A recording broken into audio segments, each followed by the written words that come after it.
What's going on, everybody? It's your buddy, it's your pal Spaz Phoenix, the YWC Reality Check, here with your preview for Backlash, for Takeover Chicago, for a brand new game on this channel. And you don't see my pretty sexy face, you know I'm not alone. Guapo's here in spirit, but we've got Kristen. What's going on, Kristen? How's it going? Guapo has a new job, and it requires him to wake up at 2 a.m. in the morning. And as opposed to 2 a.m. in the afternoon? Here. That's why he's not here. Yes. So, what I've been bugging you guys to do for about 2 months now, those of you that have been watching this channel for a long time know I'm a big fan of the Taz Show podcast, and they started doing something recently for their pay-per-view previews. They call it the Confidence Picks, which is really lame, so I'm just going to call it the pay-per-view pick'em, because it sounds ever so slightly better. Basically, and I'm going to invite you guys in the comment section to join in on this game if you wish.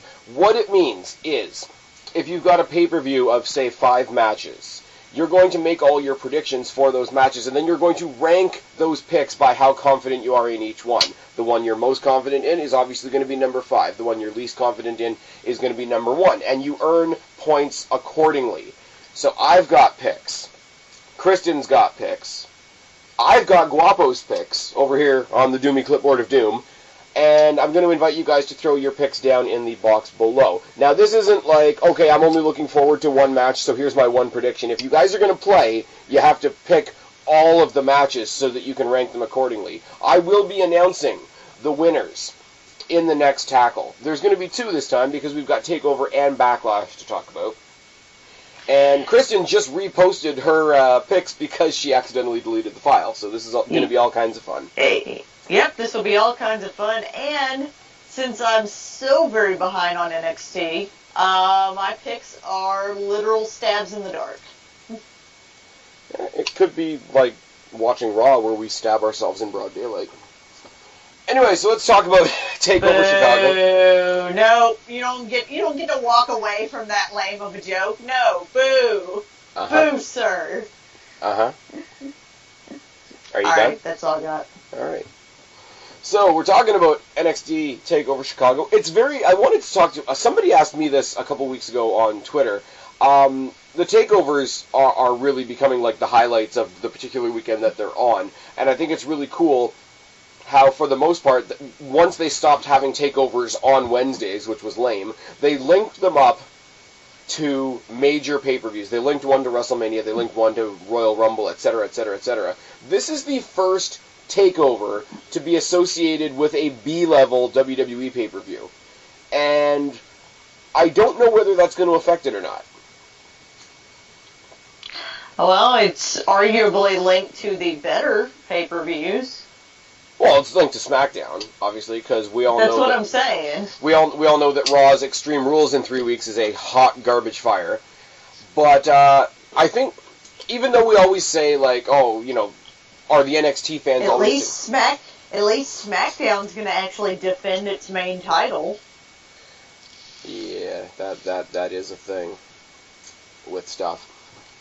But, no, I do think, like, even though most people say, like, okay, NXT is the better part of the weekend, you still sit there and you're excited in general about wrestling because it's Royal Rumble weekend, because it's WrestleMania weekend. I don't think people are nearly that excited about Backlash, so I hope that doesn't backtrack to Saturday and the Takeover Chicago show. And the random-ass UK show that we're getting tomorrow afternoon at 4 p.m., which no matches have been announced for. Because it's going to be guys from the UK tournament and from 205 Live. So... They've already posted some matches on their YouTube page. Yeah. Oh, yeah, it's already been done. It's already pre-taped, so it's not like it's going to be a third pay-per-view or anything. But, and we already know the results of one of the matches, because one of the matches is a number 1 contendership match for the UK Championship, and that's the first match I want to talk about for the NXT TakeOver show. Kind of cool how NXT has sort of adopted the UK Championship as their secondary title. Pete Dunne versus Tyler Bate. Tyler Bate, the first ever UK champion. Pete Dunne was the heel that kind of fucked with everybody during the tournament. I know you didn't watch it, but basically it's a rematch from the finals. Everybody was like, okay, Tyler Bate, happy guy, happy feel-good story, kind of like TJ Perkins in the CWC, honestly, but like, happy, smiley, babyface guy wins the tournament, but everybody was talking about Pete Dunne after the tournament was over, so quick and easy, I'm going to say Pete Dunne gets the UK Championship. We have the UK Championship change hands for the first time, and to go along with the game and the ranking of my my picks and whatnot, I've got Pete Dunne at number 2 for Takeover. Guapo has Tyler Bate at number 1. And you're literally taking a stab in the dark. Yep, my stab in the dark I have done at number 1. Because it's the one I had the least information on. Fair enough. So you're not wagering very much on it in this game. Nope. Okay, so we'll go to some people that you at least know about a little bit more, and that's... Yes. Roderick Strong versus Eric Young. After... I actually have a lot of confidence in this one, because I know Roderick Strong hasn't been in NXT very long. Am I wrong to say this is his debut NXT Takeover? I don't think so. Has he been on another NXT Takeover? I don't think he has. I think he was involved in that, like, 3-man team with No Way Jose and Ty Dillinger when they were fighting Sanity. Okay, no. That doesn't count. No, it doesn't. It's kind of weird, though, because this is like they're treating this like a brand new feud, but really it's just, like, leftover, like, okay, Dillinger's on SmackDown now, Sanity just attacked Roderick Strong last week. So it's like, okay, we did this just so that these guys would have something to do. Yeah, pretty much. And they attacked him right after he lost the number 1 contendership match to Hideo Itami, which we'll talk about later on. I have Roderick Strong winning, and I have it ranked at number 4. You have it at number 4. I got Eric Young, because it is the first one-on-one meeting between these guys, and if he's going to be the next guy that goes 1-on-3 or 1-on-4 against Sanity, I think he takes a loss in the first round and has the triumphant comeback. I know you haven't been watching NXT. They've been spending a lot of time on the show doing a lot of packaging on his past and how shitty his past was, and his parents were kind of like druggy fucktards. And, you know, he's just got a family, he just got a wife, he just had a kid, the whole deal. They're spending a lot of sympathy time on him. And this is the first one-on-one meeting with him and Young. I mean, he's the babyface. If he wins right away, then the story's over. If Eric Young and Sanity sit there and fucking destroy him, and he has to come back 1 or 2 more times to try and get that win back, I think that tells a better story. So I have Young at number 4. And Guapo... Okay. Guapo has Strong at number 5.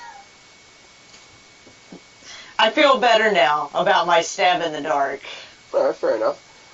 The DIY for the Tag Team Championship DIY are cashing in their rematch clause because they've never had a one-on-one title match with the Authors of Pain for those titles. William Regal came out and announced 2 weeks ago that it was going to be in a ladder match. Cool. I like it. That's all I got about it. I wish they had brought in the ladder match stipulation when Revival were still in NXT, because I was sort of saying, when we were talking about how great DIY and the Revival were together, I was making a lot of Edge Christian Hardy's references, just for how much people were enjoying the feud. Throw in Authors of Pain, there's the Dudleys. So those 3 teams having a ladder match would have been great. I'll take this. I'm going with the Authors of Pain to win, because DIY are the ones that have been there a while. DIY, I think, are far overdue to be brought up to the main roster.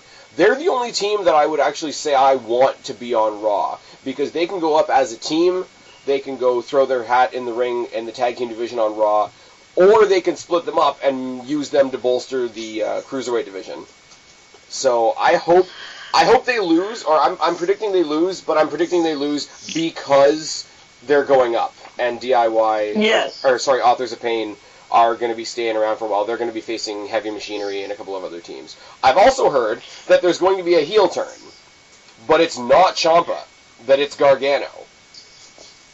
Well, that's weird. It is weird, and it's kind of unexpected. I Ciampa's kind of crazy, so him being the heel is like always the thing we would have predicted. Gargano I never thought of as a heel until I heard the rumor, so now I'm kind of intrigued. So if they lose on Saturday, start a feud with each other, and the last thing they do on NXT is feud with each other, I am 100% okay with that. I'm alright with that. So I've got Authors of Pain at number 1. I have Authors of Pain at number 2. And Guapo has Authors of Pain at number 3. So we're all on the same page there, kind of. I'm a little weirded out how close ours are. Yeah. Considering mine's are stabs in the dark. I don't know what that says about NXT. Well, NXT is the only brand in WWE that actually succeeds at being unpredictable. So it's a little more different for NXT Takeover, and the takeovers usually give us something to talk about. The women's match is kind of a bummer because it was supposed to be a fatal 4-way.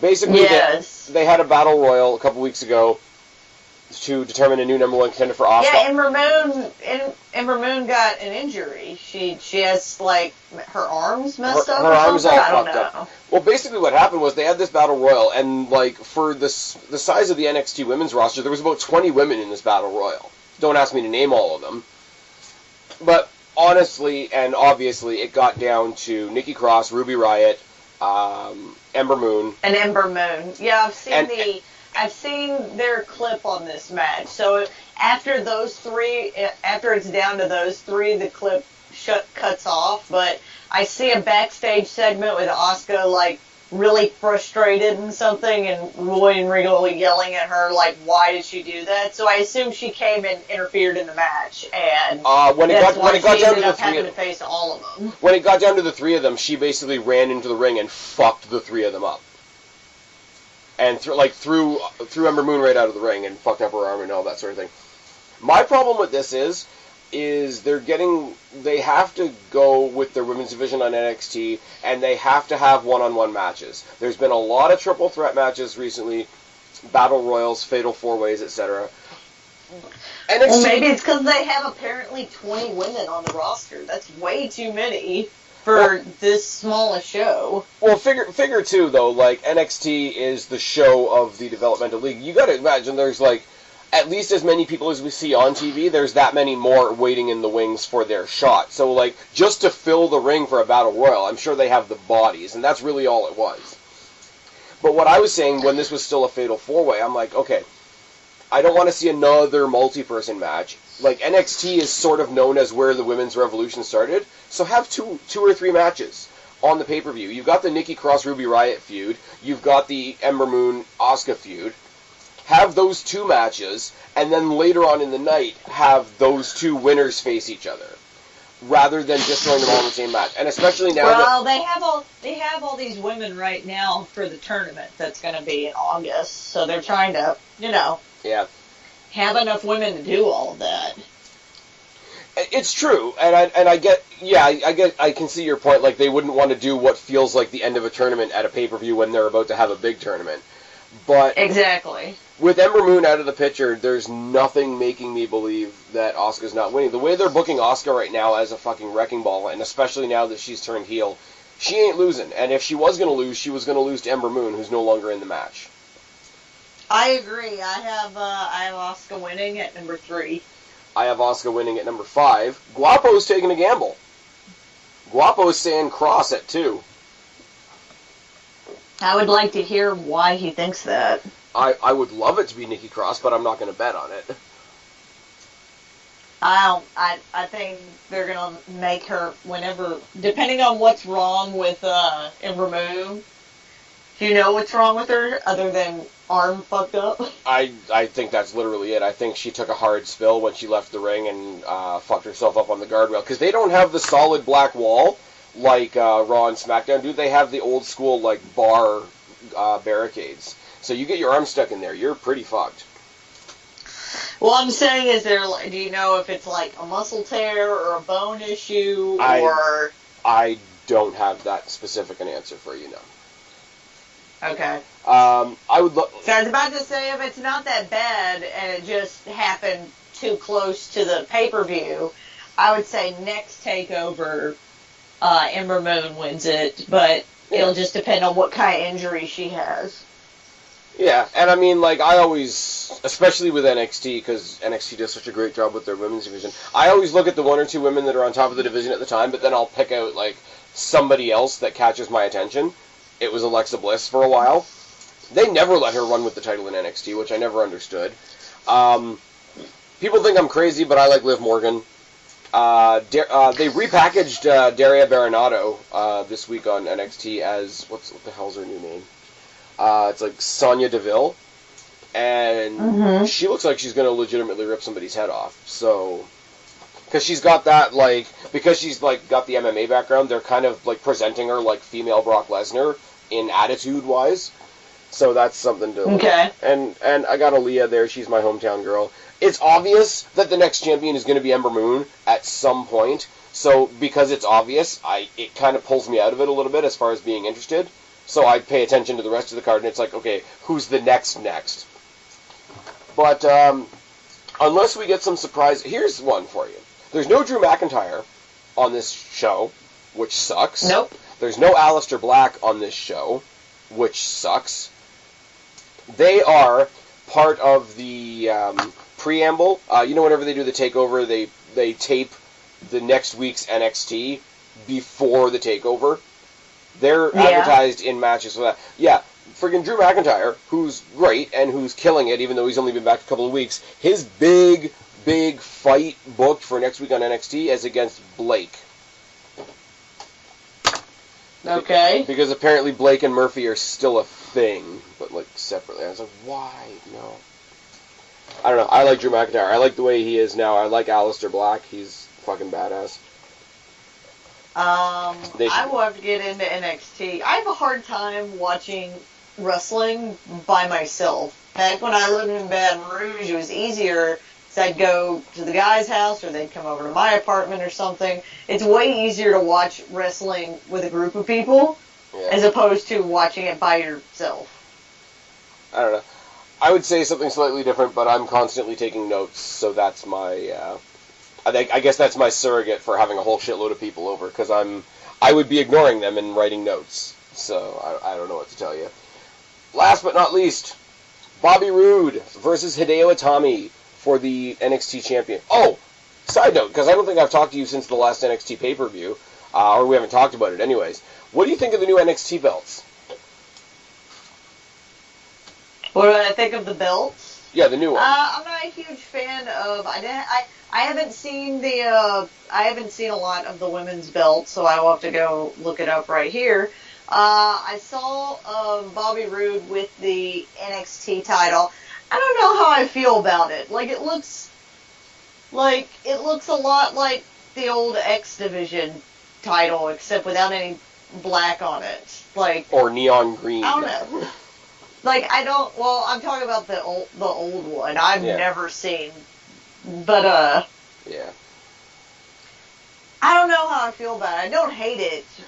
But my initial thought is not, ooh, I like that belt. It kind of looks like somebody took the old heavyweight title belt, made it smaller, and put a giant X on it.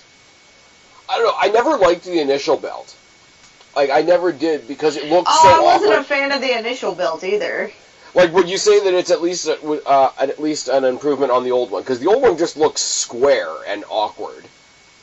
Yeah. And very plain. This one at least doesn't look as plain. It's not fantastic, but I think it's better. And the tag title belts, they didn't change too much. They just sort of, redid how the style is. And I like that the women, much like they did in WWE, I like that the women's title is basically the same as the men's title. It's the X is silver instead of gold on the gold back. Yeah, I'm seeing it here. I liked the old women's belts. Insert joke for why they, had to get rid of it due to cleanliness. Insert joke here. I liked the old women's belt though, but I like the new one. I'm looking at. I did like the old one because it still had those elements of pink, and when you had the graphic go across the screen, it was all like diamondy and glittery and whatever, which is a stupid thing to complain about.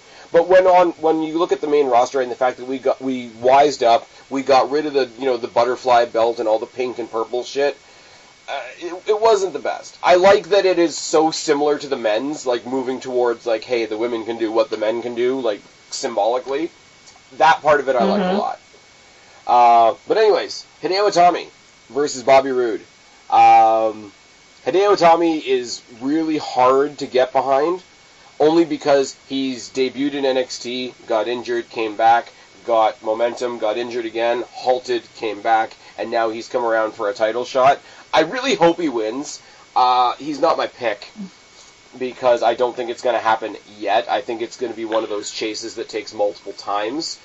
I think the opposite, just by looking at the video packages that they have presented to me, which is what my experience is with, it looks like he's definitely going to win.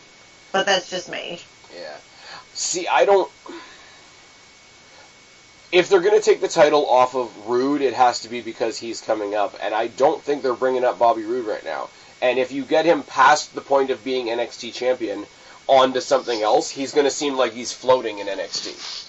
Because I'm sorry, as much as I love NXT, Bobby Roode is already better than NXT. Like, he should be on the main roster. He should be feuding with, like, AJ Styles or Kevin Owens or Seth Rollins or somebody like that. I'm sorry, like, he is one of those guys that could have gone the AJ Styles route and skipped NXT, in my opinion. I agree with that, but I think he's done a good thing for NXT. Oh yeah, he's done good for NXT. I'm just saying he personally I don't think needed it. NXT needed him for sure. Like, they got Nakamura on the main roster now, Joe's on the main roster now, Balor's on the main roster now. It is what it is. Like, they needed a big guy, and I think they were going to try and strap the cannon to Cassius Ohno, and he's flopping hard. That sucks. Nobody getting into Cassius Ohno. So anyways, I'm picking Roode at 3. Well, because his name is fucking Cassius Ohno. Like, it's an awful name. His entrance music sucks. He comes out in basically his underwear and a basketball jersey. He's awkward to watch, and I know he's got some sort of medical thing where him being, like, super slim and trim and cut isn't going to be a thing. Like, his cardio is an issue and all that. I trust me, I have all the sympathy in the world for that. But as a viewer of the show, he's awkward to watch. I don't know. Last match I saw him in was against Andrade Almas, so you can guess how much I cared about the match. Almas is such a piece of shit. I'm sorry. I'm glad he's not on the show. Did I mention what I placed Hideo Itami at? Nope. I have him at that's my number 5, and I think he's gonna win. That's your most confident pick. Yep. Fucking swing that shit out. Just based on the video packages that they've put out. Okay. No, I'm not. You could be right. For his sake, I hope you are. Like, because he's had a really shit run, like, with the fact that, like, every time he got a little bit of momentum, something fucked it up. So, in that vein, I really hope he does win, but I'm really worried about what they do with Bobby Roode after that. Because once he loses that NXT title, he's bigger than the title, so he's going to look odd still being in NXT. And I don't know. He'll still probably get a rematch. Yeah, and that'll happen at the SummerSlam Takeover, which is Takeover Brooklyn 3, I think.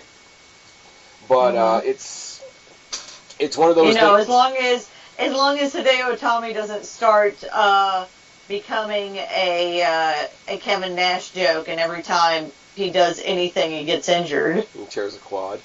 Also, WWE never one to shy away from being a dick.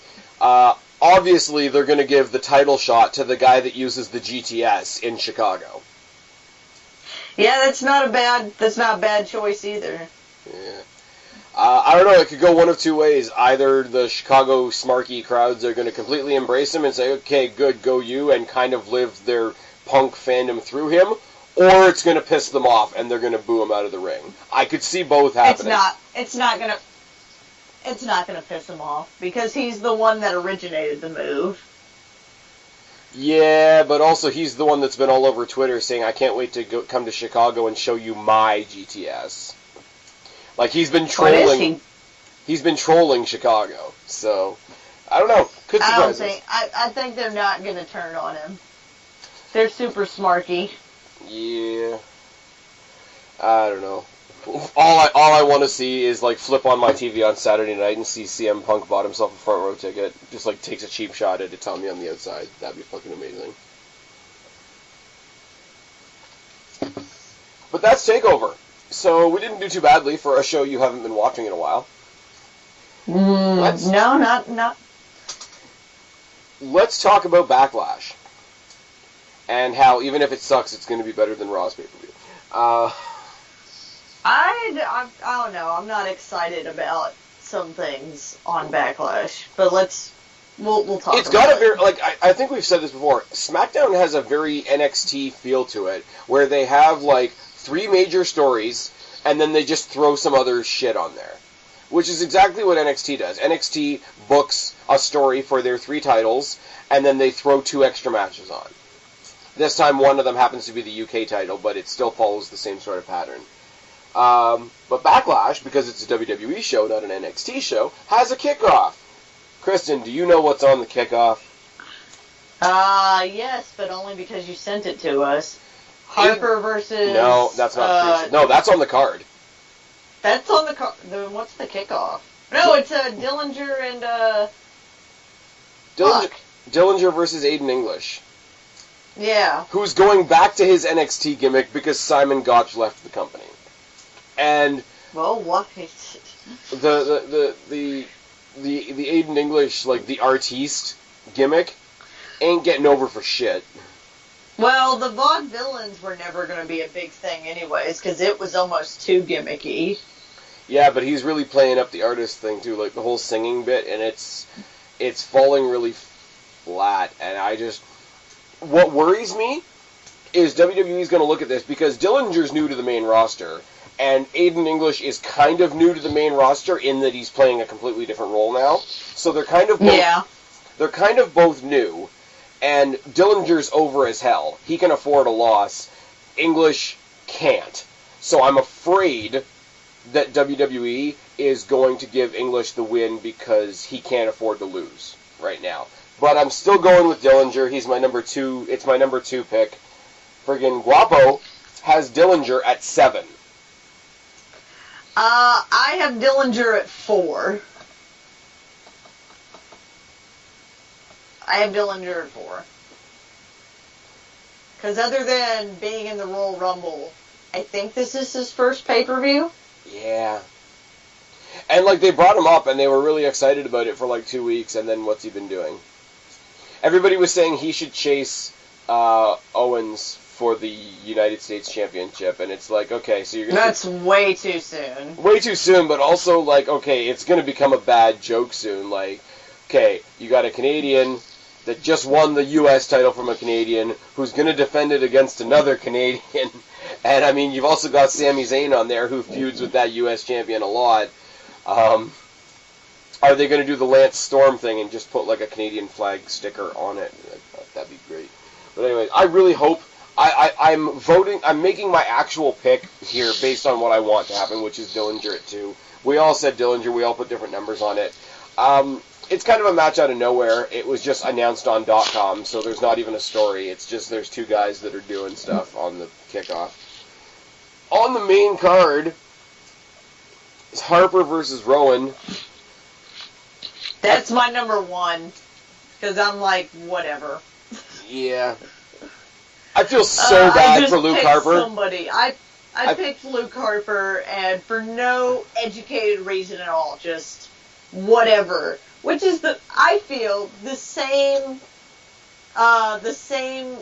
consideration they gave this match, which is whatever, we'll just have them fight. I feel so bad for Luke Harper, though, because, like, leading up, we knew it wasn't going to be part of WrestleMania, but, like, leading up to WrestleMania, he was in the title picture for, like, a hot second. And everybody... And then he wasn't. And everybody was down for it. When they had the Battle Royal and Luke almost won, they were cheering for Luke. When it was Luke Harper versus AJ Styles and how over AJ Styles is, people were chanting for Luke. So, like... it's just one of those, you know the commercial with the guy with the $1 bill on the fishing pole?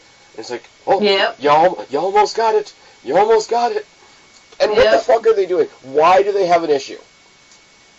Their only connecting bit is Bray Wyatt, who's on Raw. Who's not even on the show anymore. Who should be feuding with Finn Balor by now, but instead he's going to be used to make Roman Reigns look extremely strong. Anyways... Raw rants for another day. Harper at 1 across the board. Kind of out of nowhere as well is Sami Zayn versus Baron Corbin. I feel so bad for Sami Zayn because Sami Zayn's in the Luke Harper boat. Sami Zayn is in the perpetual Rey Mysterio storyline. Like, he is the underdog, and they put him up against these huge guys. You know what? Hold on a second. I'm gonna make a point in just 1 minute. He's the Rey Mysterio storyline over and over and over and over. The funny thing about it is, though, okay, like, for the most part, the Superstar shakeup was a big fuck-up. Right? But, like, everybody said, across the board, the one thing they need to do is put Sami Zayn on SmackDown. And they're not doing anything different with him on SmackDown. Well, they are. Like, they've got him in there, and he's doing weird shit, and he's cutting weird promos in the back. But they've got him up against Baron Corbin, who is kind of like... He's not really getting a title. He's not in big, bad, serious feuds, but he's kind of one of the chosen ones on SmackDown. Like... We used to shit on Baron Corbin in our NXT pay-per-view reviews and whatnot, but, like, I really enjoy Baron Corbin now. Like, a lot. Like, he's found his lane, and he's very good at it. From seeing SmackDown this week, I kind of want to see, and this might be weird, I kind of want to see, maybe not the match, but a feud between Randy Orton and Baron Corbin. Oh, for sure. The feud will be really good. I don't know how much their match will stock up to that. But I think they could have a very good feud.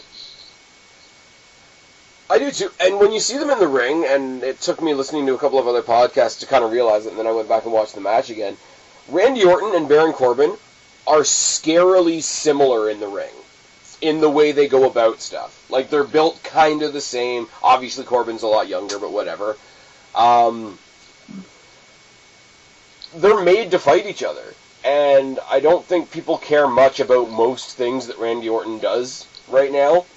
The House of Horrors match was a thing. I'm just putting that one out there. But Orton versus Corbin is surprisingly good. Like, we've seen them in the ring a couple of times now, and I wouldn't mind it. I'm not saying I want Corbin to become the next champion. Not yet. No, I would be interested in the storyline because... You know, Corbin's whole thing is that he doesn't really care about anybody's prestige or how long they've been wrestling. He's just like, I'm just here to beat up people. Like, I don't really care that you were in This is kind of badass. I get to beat up people and get paid for it. Exactly. Randy Orton's kind of whole persona is almost about how he's been doing this, like, it's in his blood. He's been wrestling. His grandfather was in WWE. His father was in WWE. He's got a legacy. Yes, he's got that pedigree that Corbin cannot give a shit about. Yeah. Everything that Randy Orton hinges on is everything Baron Corbin doesn't give a shit about.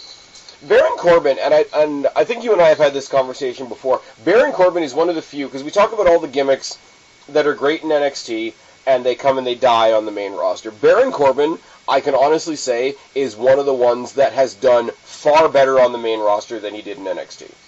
Agreed. Because I struggled so hard to give a shit about Baron Corbin in NXT. For Sami Zayn and Baron Corbin, think Baron Corbin's going to win, because I think Sami Zayn is like, except unlike Rey Mysterio where he won all the time, Sami Zayn is Rey Mysterio but loses most of the time, and then they give him like one big win so that he's not like a jobber. Yeah, but see, this is my concern about Sami Zayn, kind of like what I said about Dillinger before. Like, the crowd has proved that they love this guy, but it's working against him because WWE are like, oh, we can make him lose, the crowd's going to love him anyway. Yeah, pretty much. I have Corbin winning, and I ranked this one pretty high. I did it at number 6. All right. Guapo and I both have Zayn at 4. I think we've got high hopes. It's really strange because WWE knows how much we all wanted Sami Zayn on SmackDown. I just checked his profile on WWE.com. He weighs a little bit more than I thought it was. I thought it would have been funny if they had thrown him into the Cruiserweight division. I really do. But I think he would be getting a way better rep in the Cruiserweight division. Well, okay, we'll put it out there for a second. Like, look at what Neville's doing recently, and he's got his feud with Austin Aries. Throw Sami Zayn in there and make it a triple threat match. How good would that be? It'd be awesome. But it's just not happening because he's like 5 pounds over the limit. But then again, so was Sin Cara, and he had some Cruiserweight matches. I don't fucking know. Let's talk about the fact that they put Kalisto on Raw and he's not a part of the Cruiserweight division. Yeah, that's dumb. I mean, I don't even know. Oh my god, I couldn't be paid to give a shit. The women's 6-man or 6-woman tag match. Say something. Okay, well, we talked about this before we started recording. SmackDown's women's division is a little shaky right now without its main heel, Alexa Bliss. And especially since they made Charlotte face. And she's face. She's acting a little bitchy right now, but she's still a face, guys. She shouldn't be. And nothing... Their heel right now, it's weak. Their heels are all very weak right now. Nothing telegraphed that more than this last SmackDown, where the heel team, which is Natalya, Tamina, and Carmella, all get an introduction from Shane McMahon all at once, and then they all come out under Natalya's entrance theme. And then the face team all get this glowing individual intro from Shane McMahon, and then they each get their own individual entrance theme. The heels are very weak right now. Natalya is cringy. Her character is real bad. Let's not. Her character's real bad right now. She is essentially just trying to be a copy-paste version of Bret Hart, except Crazy Cat Lady. Have you ever copied something to copied a copy? Are you going to do it gets blurry over and over? She's like a copy of a copy of a copy. Are you using the joke from Multiplicity where they say the copy of the copy is not quite as sharp as the original? Exactly. There we go. Old Michael Keaton movies for the win. I can't give a shit about this match. The heels are winning, and I'm so it's my number 7. The heels are winning this match. Oh, see, I have the faces winning, but I put it down at number 3. Guapo also has the faces. But that's only because I think that I actually do hope that Charlotte will turn heel at the end of this and attack Naomi, and then we have that feud going on. But, there's also the reason why I put it down so low is because they've been kind of pushing this Carmella pinned Naomi thing. So maybe they might have a feud with Carmella instead. So that's why it's down low. But I think the faces are going to win because I think Charlotte's going to turn. I swear to God, if Carmella takes the belt off Naomi... Oh, it's going to be Sheamus versus Daniel Bryan in 14 seconds all over again. I'm just going to laugh. It is what it is. Either the faces are going to lose and Charlotte's going to blame Naomi and attack her, or Charlotte's going to reveal that she was a heel all along and this was a big plot and the welcoming committee is actually her new faction, and that's going to be dumb. or you're going to have Charlotte go after Naomi again, and the rest of the division is going to be 4 other heels that are doing nothing, and Becky Lynch. Pretty much, yeah. I mean, unless you want to have it where it is a 4-on-1 advantage, and Becky Lynch's story is she slowly goes through all the heels and then goes and faces Charlotte. I mean, I'm down for that. I'm down for drafting Naomi to TNA. Like, nothing good is happening in this division right now. Like, Becky Lynch, I said this to you when we were offline. I'm more invested in the potential of a squaring off between Becky Lynch and James Ellsworth than I am in this match. Because if she hits a couple exploder suplexes on James Ellsworth, that I'll pop for that. We've given this match too much time already. Yep. Alright, this one is going to be the one that's going to be a lot of fun for me, alright? Usos versus Breezango for the SmackDown. Dude, I'm digging on Breezango. I know they're silly, and, okay. As of this last SmackDown, I much prefer the silly Breezango gimmick with the police uniforms and their detectives backstage and whatever, and it's all just silly. Whereas what the Usos are doing is also silly, but in like a really bad way. And like, see, I like the heel Usos. It's like they are a cartoon. And I know I'm saying that when you have 2 guys dressed up like fashion police next to it, but it's a gimmick that, like, knows it's silly, knows what it is, whereas the Usos are trying to be very serious about their gimmick, and it comes off like a fucking cartoon. And see, I'm the exact opposite. I love what the Usos are doing. From the minute that they turned heel, I love that, like, they've sort of dipped in and out of this sort of, like, gangster motif to sort of find their way with it, and I don't think they're scripted. I don't know. I don't like it. I feel like it's like cartoony in a bad way. I will say, for, you know, the whole Samoan heritage, everybody's related to everybody type thing, I will say I see and I'm saying in very small doses, I see more of The Rock in the Usos than I do in Roman Reigns. Is that a fair thing to say? Mm-hmm. Because, okay, don't know what the fuck they're talking about, because they're out there doing, like, a coked up to shit fucking Ultimate Warrior promo on the ramp, but they're in it. Like, you can tell that they're dropped into whatever they're doing. We might not get it, they might be talking bullshit, but as characters, like, as people portraying those characters, they've completely dropped into those characters, whereas Roman Reigns is all scripted to hell. And because they've got that relation, you can't help but compare them. I don't know, it is what it is. It is ridiculous, but so is Breezango, so I think as a rivalry, it really fits. And at the same time as Breezango's been doing these super silly, you know, the Fashion Files thing, which I pop for because I used to watch Law & Order, and it's a direct rip-off of Law & Order, which is fucking great. Oh no, they're hilarious. They're funny.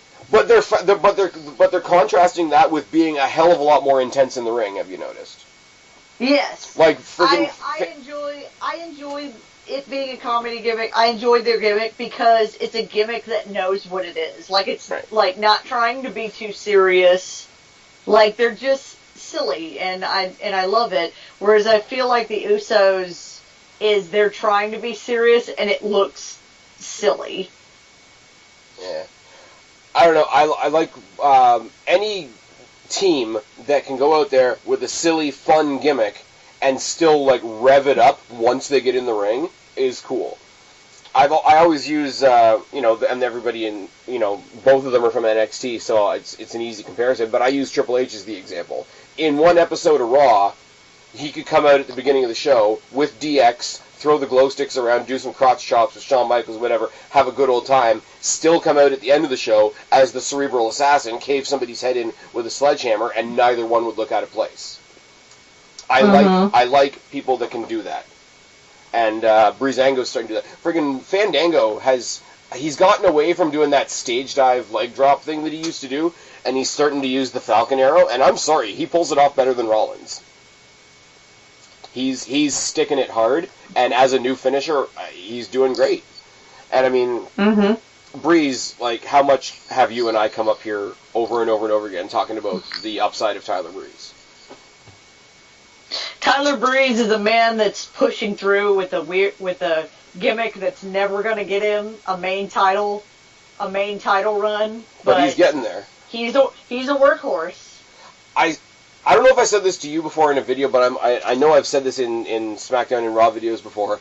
I would love, like, right now they're babyface, right now people are kind of behind them. If they were ever to go back heel again, I would love them to come out one day, just cut one random promo about how, like, they're sick of the stupid gimmick, they're sick of, coming out here and doing silly things and being clowns for everybody. Drop it, like, just come out as, like, Tyler Breeze and Johnny Curtis, remain a team, and just flip it serious. Because I think they could do it at some point. I think they could, and I feel like they would need it at some point, because all silly gimmicks kind of go stale after a little bit. That happened to Santino Marella, where, he was the funny gimmick and it got stale. And, Hornswoggle had the same thing, where it was just silly. Yeah. But I just love the idea of them coming out to that combined. The music still sucks. They got to do something better with the music. But I love the idea of them fully coming out in that gimmick and just, like, dropping the gimmick in the middle of the ring. That, like, even if it doesn't work completely, that type of turn is always a win for me. I have Breezango actually winning, but I have it at number 5. It's just right almost in the middle. Breezango at 5. Guapo actually said the Usos at 5. I got Breezango at 6. So we're all pretty much on the same page except Guapo. There's been some debate as to whether or not this will be the main event. Kevin Owens versus AJ Styles for the United States Championship. Dude, I have no idea on this one until you introduce Harper and Rowan, which was then ended up being my 1. This one was my 1 only because I'm like, I have no idea. I think I put down Owens, but fuck if I know. But it's going to be a great match. So you got Owens at 1, Guapo's got Owens at 2, I've got Owens at 3. Oh no, I have Owens at 2. Sorry, Harper's my 1. So you Owens at 2. Yes, you're right in line with Guapo, and I got Owens at 3. Again, going back to the rumor mill, apparently the next thing that Shinsuke Nakamura is going to do after his feud with Ziggler is go after the United States Championship. So we're kind of spoiled for choice. Would you rather see, pissed off, angry, I'm Canadian, but I'm mocking the Americans, Kevin Owens versus Shinsuke Nakamura, or do we want what all the IWGP fans want, and we'll get AJ Styles versus Shinsuke Nakamura? I think we're going to get that eventually, no matter what. I don't want it to be for the U.S. title. It doesn't need to be for the U.S. title. I think we hold off Styles versus Nakamura for WrestleMania and the world title. Like, I think you purposely leave that match, have it never happen. Like, they don't even touch each other in a tag team match, nothing. You leave that for next year at WrestleMania. Mm-hmm. Styles gets the title. I would say, if it was me, Styles wins the title off of Orton in a month or so, carries it to WrestleMania, Shinsuke Nakamura wins the Royal Rumble. There's WrestleMania. That could be a thing. But Owens and Styles, it's not going to be bad. It's going to be pretty good. It's going to be the best match on the card. No matter who wins. It's going to be the best match on the card. Potentially the best match of the weekend. I mean, Rude and Atami on Saturday is going to be good. Authors of Pain versus DIY is going to be good. I don't know, man. You got to go some to tell me something on paper that's going to be better than Styles and Owens. I also like how AJ Styles is face, but like still a dick. But like still a dick, still a heel. He's a face when he's talking to a heel, and if there also happens to be another face in the ring, he turns and he heels at them. Yes. It's fully a thing. He's just AJ Styles. It's like, if you're in the ring with me, I'm the opposite of whatever the fuck you are. There's a reason why he's probably the most successful person to come out of TNA. Because he's AJ Styles. Yeah. Yeah. I don't even know. Like, who on the main roster measures up to AJ Styles head to toe? Like, in ring presence, in promo presence, and he's always been kind of weak when it comes to promos too. No, I don't like think he has. His promos have never been. Well, I remember him in TNA when TNA was kind of in its, I guess, heyday is what we'll call it. Yeah, but you know what? In TNA, he was trying to pull the John Cena role. Like, he was trying to carry that company. Like, he did carry that company for a long-ass time. And let's not pretend that that's an easy thing. Like, all credit to John Cena, even though we have a lot of bad things to say about him. Like, how the fuck do you ask one person to do that? The same way TNA did. Well, yeah. They like, okay, AJ Styles is carrying SmackDown. Joe, and Daniels are essentially the reason TNA was successful as long as it was. Yeah. But I mean, like, for AJ Styles, like, okay, Impact was just Impact, and that's all it was, right? But AJ Styles holding SmackDown on his shoulders as one piece of a huge company is a lot more realistic and gives him a lot more breathing room than carrying the whole company.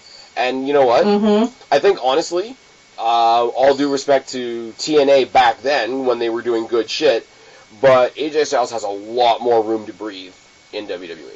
Oh, yeah, he has a lot more to do. He's not having to be, like I said, right now, he's face, but he's not babyface. He was straight up babyface back then. He came into WWE, he was babyface for like a hot minute, and then it was over. He came in, he had his first feud with Jericho, where Jericho turned on him, which was awkward.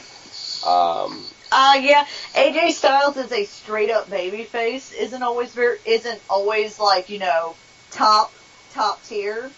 When he's doing this kind of face, like he is with Kevin Owens, where he's a dick but still face, then that's when he's at his best. Right now, he's the guy in WWE that can do anything, and I've made this comparison in a lot of other ways, where you have one guy who's not like, okay, maybe somebody brawls better than him, maybe somebody's a little bit technical better than him, maybe somebody's a little bit better on the mic than him, but you have nobody that is a total package like he is. I used to say that mantle was passed on from Shawn Michaels directly to CM Punk. And now that we don't have CM Punk anymore, I think it's been passed on to AJ Styles. Like, there is no more complete WWE superstar in the company than AJ Styles. I agree, because he has the look. He has the other. He has the look. He has the pretty boy. He can have the pretty boy look. Yeah. He does the high flying, but he's tall. He's not like a little guy like in the cruiserweights. He can brawl.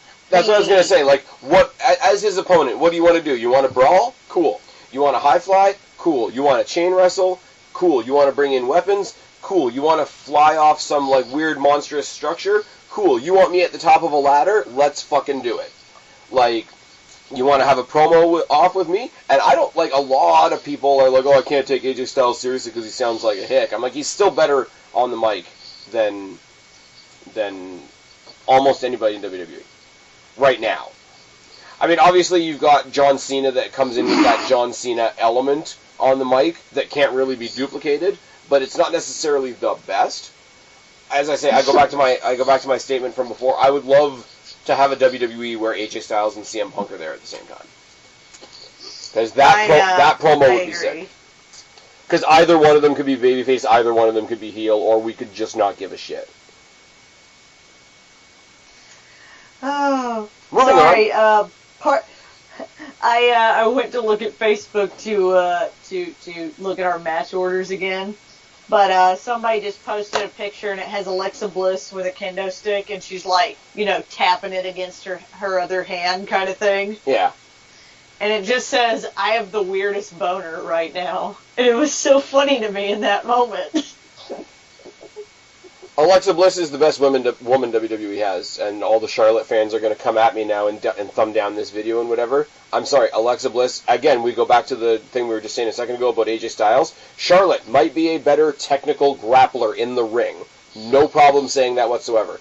Total package, everybody thought it was going to be Bayley. Everybody thought it was going to be Charlotte. Everybody thought it was going to be Sasha Banks, but it's not. It's the one you left behind in NXT. It's the one that you shoved over to SmackDown. It's Alexa Bliss.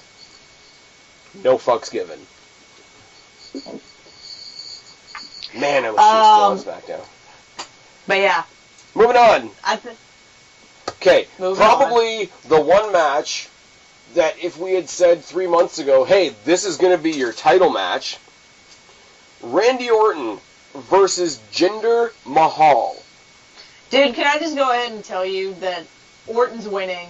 It's my number 8. No way they're giving this to Jinder Mahal. This is a speed bump to whoever Randy Orton's really going to feud with. Also, and I hate to criticize, someone's, appearance. Jinder Mahal... That boy ain't passing the wellness policy.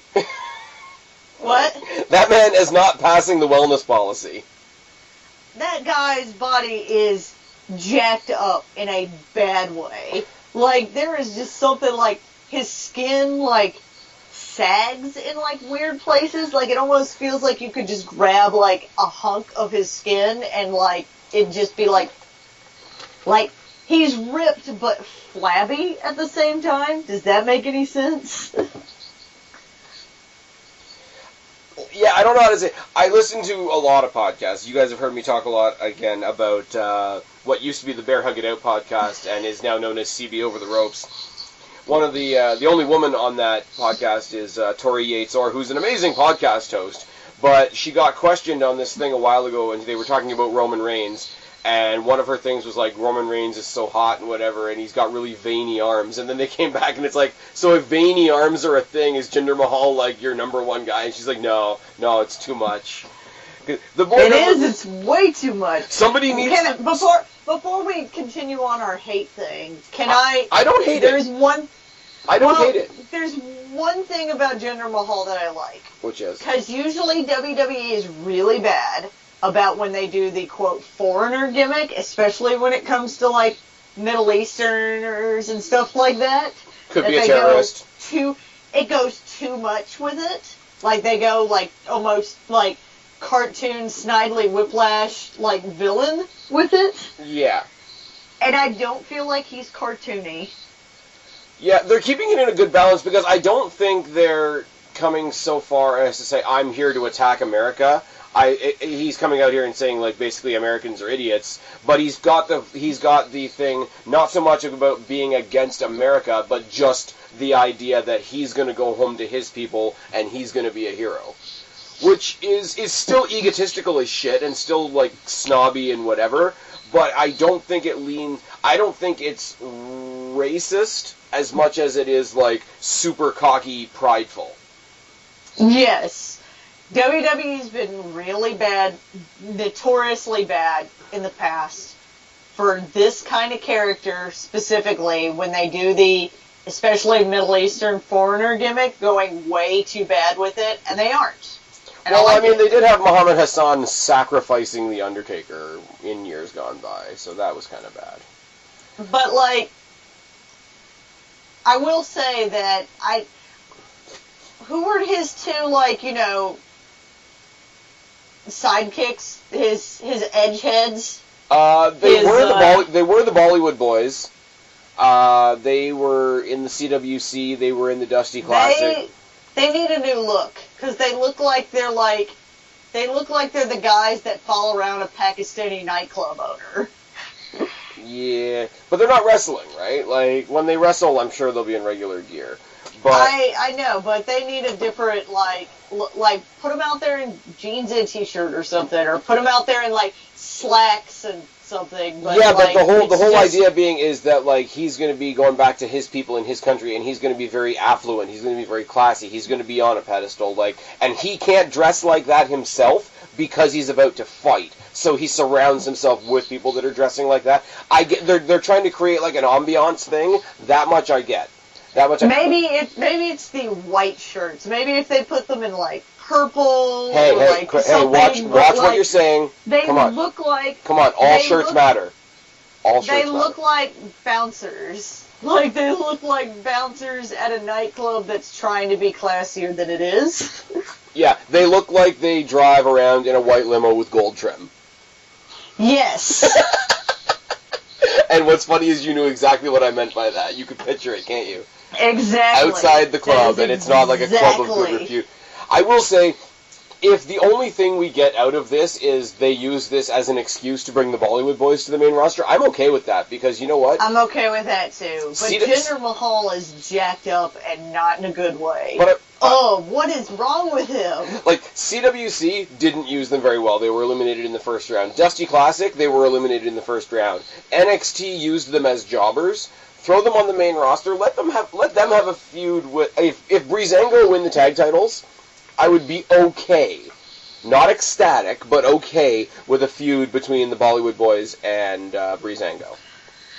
Especially if they continued, if they were just an extension of the Jinder Mahal gimmick, where they're not being the, like, foreigners gimmick, but still, like, you know, where they're not overly cartoony about it, then it'll go fine. Yeah, I think it's kind of funny, though, that, like, he's going with, like, not a religion, but a cultural gimmick, and they took away the name Bollywood Boys. Yeah. Which would be something for them to so easily just trip into and keep it there and use it because it's just there and it's easy. For some reason, Orton's my pick. You picked Orton at 8, Guapo picked Orton at 3, I picked Orton at 5. I could see a world where they give it to him for a month. I can see it. This is a pothole on the road to who Orton's actually going to face. Which, on a side note, kudos to SmackDown for actually having their main champion defend its title. Yeah. Fuck this Brock Lesnar bullshit. But anyways. Well, fuck the fruit roll-up belt, though. Like, let's be real for a second. But yeah, I will say as well, like, you saw this week's SmackDown, correct? Yes. AJ Styles versus Jinder Mahal? Not too bad. No, it wasn't. Jinder Mahal like I would be okay, and I'm not voting for this to happen, but I would be okay with the belt going Orton, Jinder, Styles, Nakamura.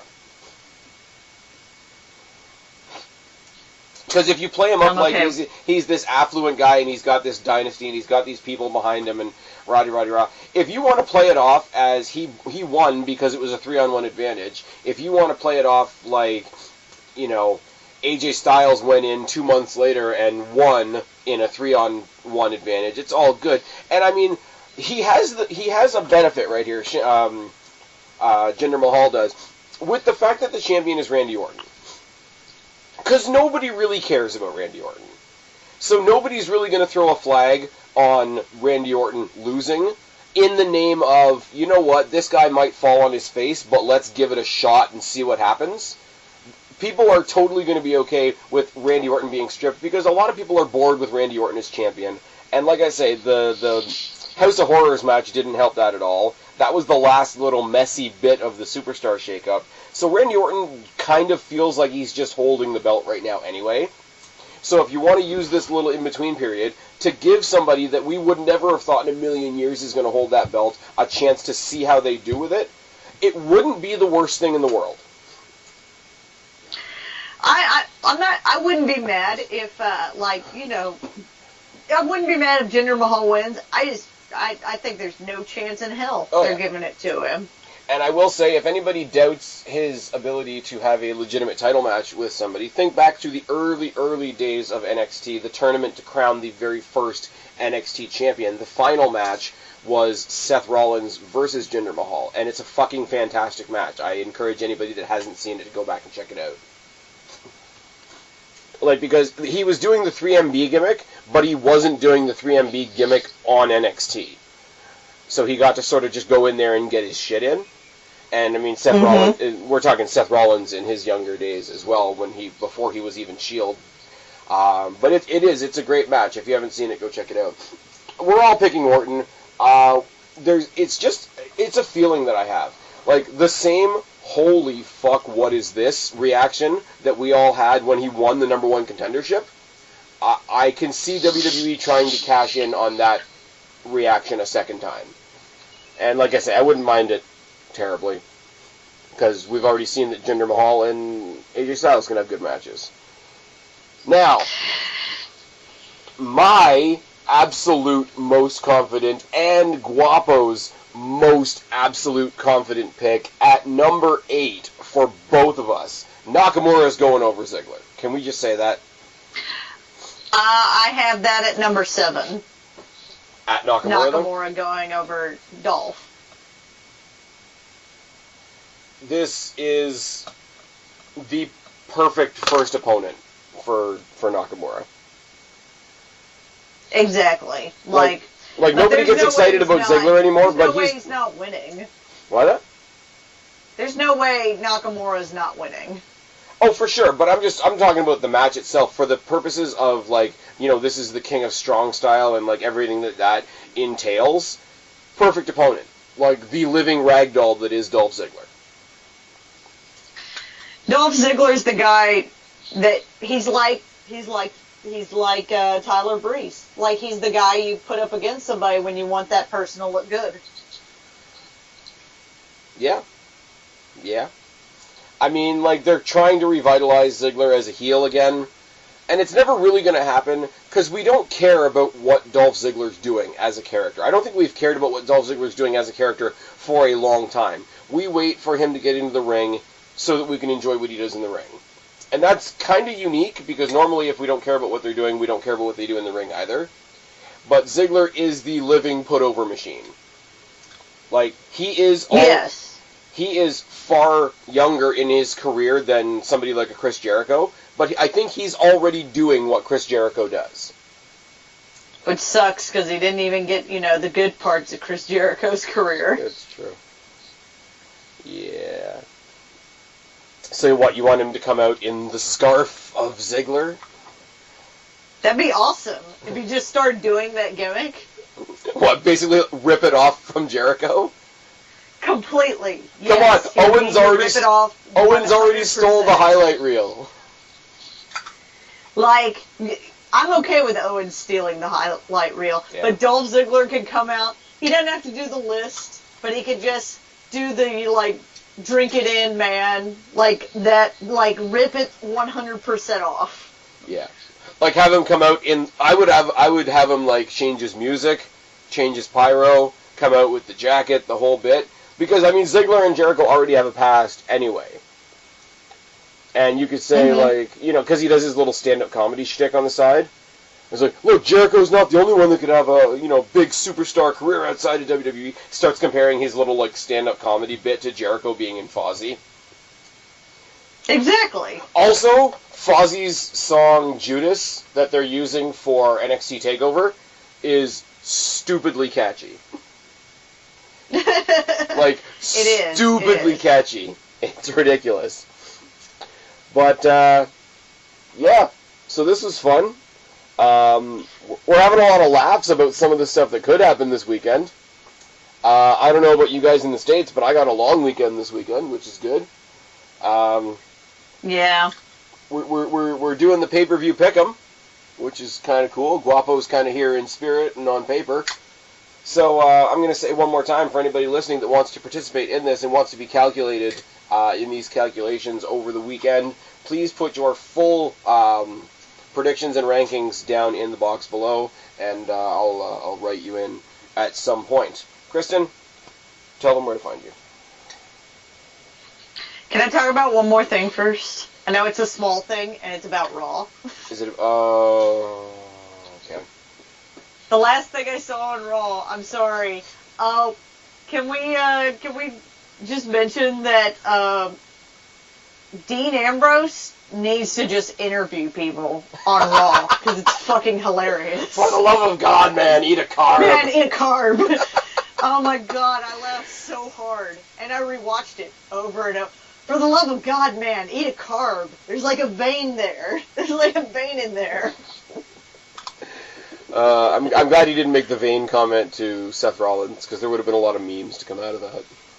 Yes. Yeah, For the love of God, man, eat a carb. I don't ever want to wish injury on anybody, but if Ambrose ever did get injured, immediately hire him as a backstage interviewer. Immediately. Well, I think it's funnier when he's like, you know, he's just doing it. He's a wrestler just like walking around thinking he's no, but I'm saying like later on down the line in his career. Oh yeah.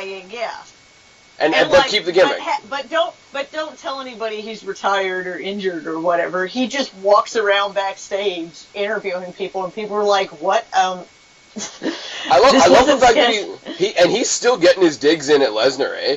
Like, I know they did the thing on the Austin podcast last year, when he comes out and when he made his big speech about how the IC title is, you know, the main title on Raw now, which is true. But he's like, well, we all know Brock Lesnar fights when he wants to, which isn't that often. But I will say, there was a couple weeks there, and they're gone now, because thank you, Roman Reigns. But there was a hot minute there where Dean Ambrose, The Miz, Seth Rollins, Finn Balor, Bray Wyatt, and Samoa Joe were all in the Intercontinental Championship title picture. That's the best, even if it only lasted 2 weeks, that's the best the IC title has looked in a fuckload of a long time. I agree. Also, Dean Ambrose is one of the top 5 things that's good about Raw. There's 5 things. And by top 5s, I mean 5 things that's good about Raw. Well, my list is bigger than yours because, you know, Finn Balor's on there just to be Finn Balor. Finn Balor's good. No, that's the piss off of Raw. They've got so many good people there, and it still manages to suck. As Dean Ambrose is telling Finn Balor to eat a carb, there's several of his fangirls that are like, no, don't do it. Yeah. I think we need to have on Raw what could fix everything. Alexa Bliss on my pole match. Alright guys, you can find me on Twitter at... I was just breezing through that. At Black Cat Feline. I'm trying to tweet more. You can follow me on Instagram at Black Cat Feline. It's mostly pictures of me at work, essentially. Well, you have a job that you like now. I do. I have a job that I don't get up in the morning and immediately think, I don't want to fucking do that. Anyways, and we will find you on YouTube eventually when we bribe you into coming back. Yeah, I'm going back to school in August, so I will be in the land of internet. And you know, maybe I'll get the band back together and actually do some wrestling. Although I've been talking with Spaz about it. And I think if I ever did bring the show back in any kind of capacity, I would do it as a SoundCloud, like I'd do it as a podcast, and then maybe put the audio on YouTube. Yeah, like we're doing right now, essentially. Yes, I would do it as a podcast, but I'd have the main focus of it be on SoundCloud. I don't know that I would do the full-scale show production unless, I had people that wanted to actually help me do it. Guapo. Suave. I can't help you from here. They know what I mean. They know what I mean. Anyways, but yeah. Guapo doesn't even want to be on the show tonight. He's too busy sleeping, so I don't think he's listening to you call him out. And Suave is missing. Guapo never makes it to this point in the show anyways. Even when he's on the show. Even when he's on the show, he doesn't make it to this point of the show. He's usually drunk, let's be real. Drunk with the mask on, and it's just a bad scene. It's hard to do the show when Guapo gets drunk. It's hilarious, but difficult. No, because eventually you and I just talk over him. I'm going to reiterate what I reiterate in every tackle, and that's like, if you guys ever do actually come up here to visit me, it's going to be a shit show. It's going to be good. Drunk Guapo on our show is like a drunk toddler. It's hilarious, but you're trying to keep him out of stuff and continue to go through, just trying to keep the show going. He's the like know-nothing toddler that you're trying to keep from drinking the chemicals under the sink. Yep. And on that note, she's been Kristen, I've been Spaz, we are your YWC Reality Check. Subscribe up there, talk down there, start a conversation, keep all these conversations going. Join the game! I'll talk to everybody later. I'm tagging out. Bye.